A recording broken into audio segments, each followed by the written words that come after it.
लोग कहते हैं रानी कर्णावती ने राखी बेची थी। झूठा, नकली, बदमाश इतिहास है ये बाएं हाथ से लिखा गया वामपंथी इतिहास है, जिसने इस देश के सारे इतिहास को बिगाड़ कर रखा है, सारे इतिहास को बर्बाद किया है। रानी कर्णावती के पास 4,500 सिपाही थे उस किले के भीतर, और बाकी स्त्रियां थी।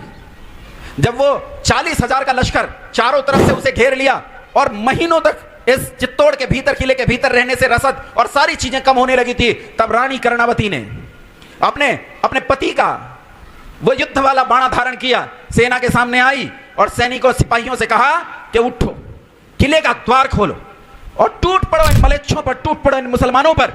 और वो 4,500 भूखे लड़ाके इस 40,000 के लश्कर पर ऐसे टूटे जैसे सिंह जंगल के बीच में भैंसों के झुंड पर टूट पड़ता है।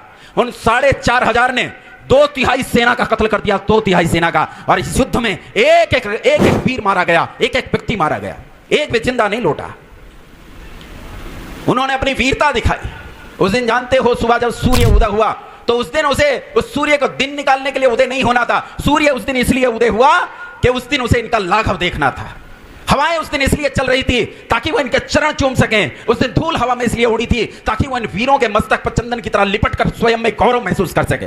भारत उस दिन अपने भारत होने पर गौरव कर रहा था, जिस दिन एक एक वीर कट मरा, जिस दिन एक एक बालक कट मरा। 14-14 साल के बच्चे, 11-11 साल के बच्चे इस युद्ध में मरे। क्षत्रियों ने अपने युद्ध का प्रदर्शन किया। भारत के राम जगों में तुम्हें जगाने आया हूँ, स्वधर्मों का धर्म एक बलिदान बताने